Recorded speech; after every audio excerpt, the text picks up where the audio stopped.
کی گفتگو سن کر آپ رک گئے.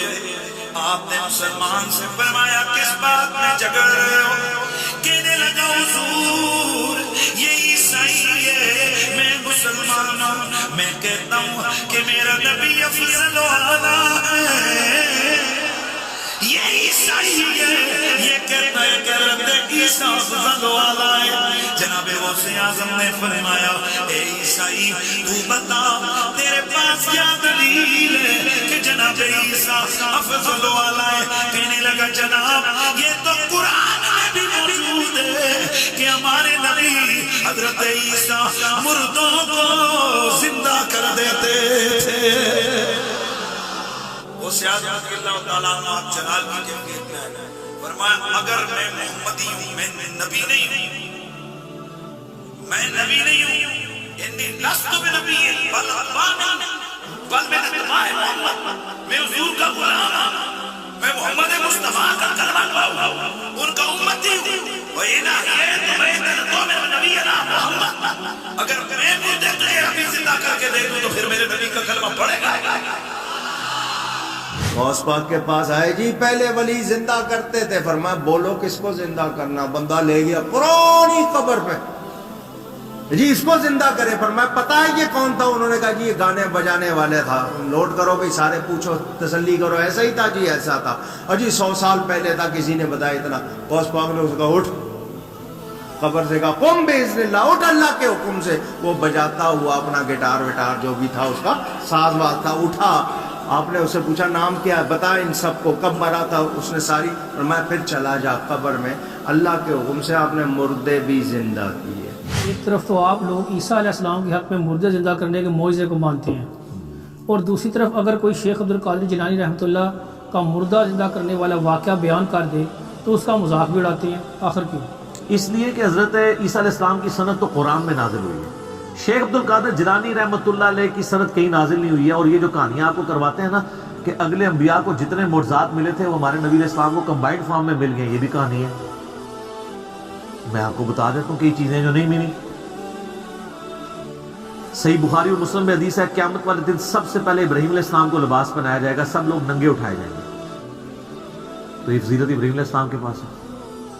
بخاری مسلم میں حدیث ہے قیامت والے دن میں سب سے پہلے قبر سے نکالا جاؤں گا، لیکن میں دیکھوں گا کہ موسیٰ علیہ السلام مجھ سے پہلے ہی اللہ کے عرش کا پایا تھامے ہوئے کھڑے ہوں گے. مجھے نہیں پتا قیامت کی بے ہوشی ان پہ طاری نہیں ہوئی ہے یا دنیا میں جو اللہ کی تجلی سے وہ بے ہوش ہوئے تھے اس کے بدلے اللہ نے وہ ان کی بے ہوشی ختم کر دی. یہ موسیٰ علیہ السلام کی فضیلت ہے. اس روئے عرض پہ ایک شخص ہے جس سے اللہ تعالیٰ نے کلام کیا ہے. کون؟ موسیٰ علیہ السلام. یہ فضیلت اور کسی کو حاصل نہیں ہے. ہمارے نبی علیہ السلام سے کیا ہے لیکن آسمانوں پہ. حضرت عیسیٰ علیہ السلام آج تک زندہ ہے، ہمارے نبی علیہ السلام فوت ہو چکے ہیں. تو حضرت عیسیٰ علیہ السلام کی یہ فضیلت ہے.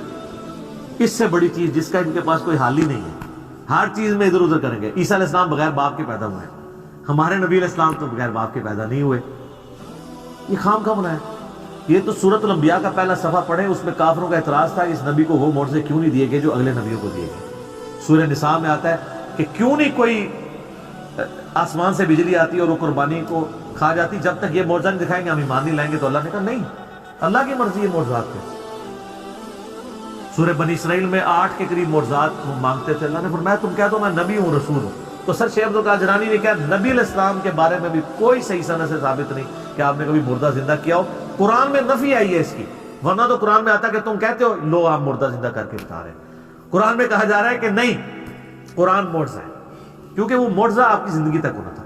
اور پھر اس میں وہ کہتے ہیں کہ شیخ عبدالقادر جیلانی رحمۃ اللہ علیہ نے معجزہ بڑی اس میں شڑول مارتے ہیں جناب.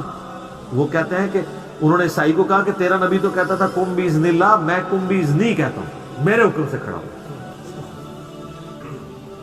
وہ کہتے ہیں جی اس امت کے جو علماء ہیں بنی اسرائیل کے پیغمبروں کی طرح ہیں.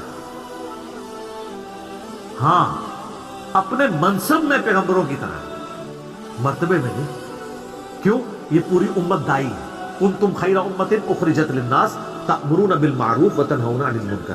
ختم نبوت کے وجہ سے اللہ تعالیٰ نے اس امت کو نبیوں والا کام دیا ہے. یہ نہیں ہے کہ نبیوں والا وہ مرتبہ کلیم کرنا شروع کر دے. جس طرح اگلے زمانوں میں انبیاء اللہ کی توحید کا پیغام پہنچاتے تھے، on the behalf of prophet ہمارے محبوب صلی اللہ علیہ وسلم کی مبارک ختم نبوت کی برکت سے امت کا کام ہے کہ وہ لوگوں تک بات پہنچائے.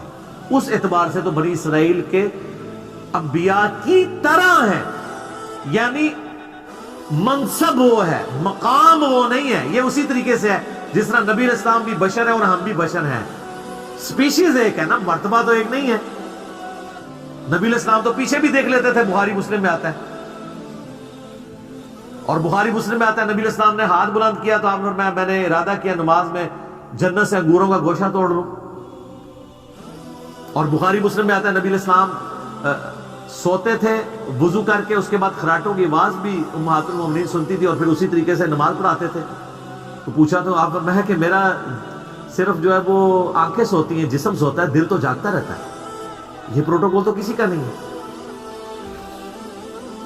تو یہ ذہن میں رکھیں، یہ کہتے ہیں نا کہ بھی وہ ساری چیزیں حاصل ہو جائیں گی، اس طریقے سے حاصل نہیں ہوں گی۔ شیخ عبد القادر جیلانی کے لیے کوئی سند نازل نہیں ہوئی، بالکل ان کی طرف جھوٹ منسوب کیا۔